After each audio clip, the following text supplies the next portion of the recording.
Here's where we left off. We just read this section and we're going to the performance where Via got to take the role that Miranda pretended like she couldn't perform. So let's see what they say about this. The performance. I watched the rest of the play from the wings. This is Miranda speaking. Just off stage, next to Davenport. Justin was amazing, and Via in that heartbreaking last scene was awesome. There was one line she flubbed a bit, but Justin covered for her, and no one in the audience even noticed. I heard Davenport mutter under his breath, "Good, good, good." He was more nervous than all of the students put together. The actors, the set decorators, the lighting team, the guy handling the curtains. Davenport was a wreck, frankly. That's the way it is. The next time I felt any regret, the only time I felt any regret, if you could even call it that, was at the end of the play when everyone went out for their curtain calls. Via and Justin were the last of the actors walking out on stage, and the audience rose to their feet when they took their bows. That, I admit, was a little bittersweet for me. But just a few minutes later, I saw Nate and Isabel and Augie make their way backstage, and they all seemed so happy. Everyone was congratulating the actors, patting them on the back. It was that crazy backstage theater mayhem where sweaty actors stand euphoric while people come worship them for a few seconds. And that crush of people, I noticed Augie looking kind of lost. I cut through the crowd as fast as I could and came up behind him. "Hey," I said, "Major Tom," after the show. I can't say why I was so happy to see August again after so long, or how good it felt when he hugged me. "I can't believe how big you've gotten," I said to him. "I thought you were going to be in the play," he said. "I wasn't up to it," I said. "But Via was great, don't you think?" He nodded. 2 seconds later, Isabel found us.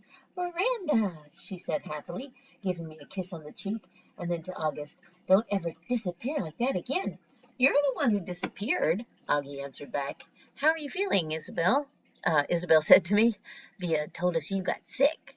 "Much better," I answered. "Is your mom here?" "No, she had work stuff, so it's actually not a big deal for me," I said truthfully. "We have 2 more shows anyway. I thought, anyway, though I don't think I'll be as good as Emily as Via was tonight." Nate came over and we had basically the same exact conversation. Then Isabel said, "Look, we're going to have a late night dinner to celebrate the show. Are you feeling up to joining us? We'd love to have you." "Oh, no," I started to say. "Please," said Augie. "I should go home," I said. "We insist," said Nate. By now, Via and Justin had come over with Justin's mom, and Via put her arm around me. "You're definitely coming," she said, smiling her old smile at me.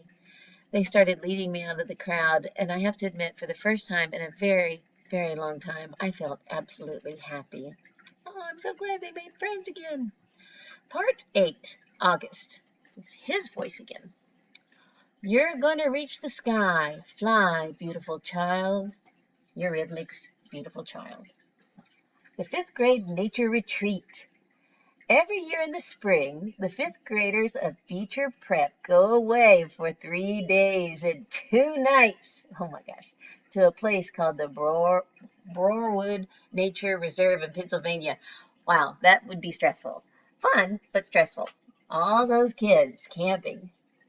It's a 4-hour bus drive away. Wow.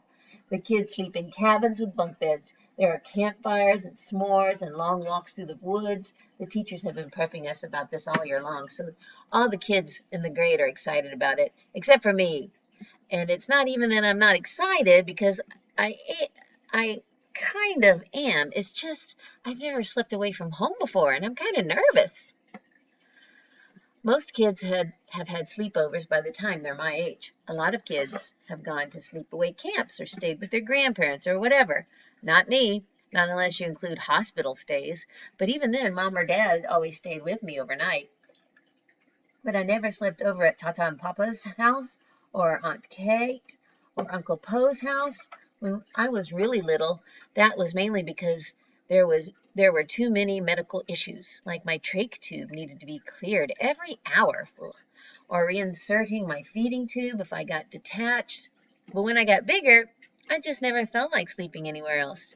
There was one time when I half slept over at Christopher's house. We were about 8, and we were still best friends. Our family had gone for a visit to his house, and me and Christopher were having such a great time playing Lego Star Wars that I didn't want to leave.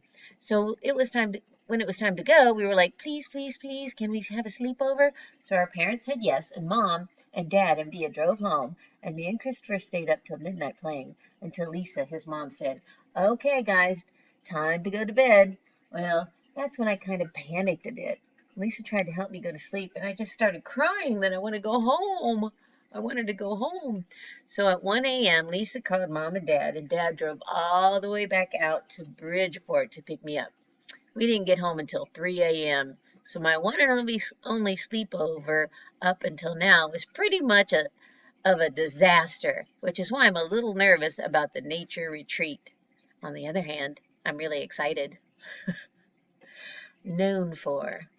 I asked Mom to buy me a new rolling duffel bag because my old one had Star Wars on it, and there was no way I was going to take that to the 5th grade nature retreat.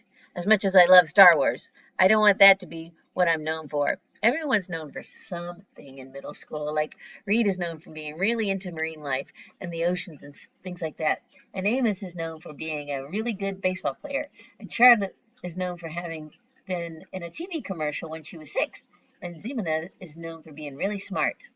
My point is that in middle school, you kind of get known for what you're into, and you have to be careful about stuff like that. Like Max G and Max W will never live down their Dungeons and Dragons obsession. So I was actually trying to ease out of the whole Star Wars thing a bit. I mean, it'll always be special to me, like it is with the doctor who put in my hearing aids. It's just not the thing I want to be known for in middle school. I'm not sure what I want to be known for, but it's not that. That's not exactly true.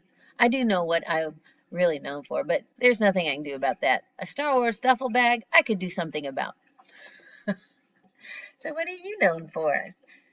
Think about what other people think of when they think of you. All right, we'll leave it for now. Until next time.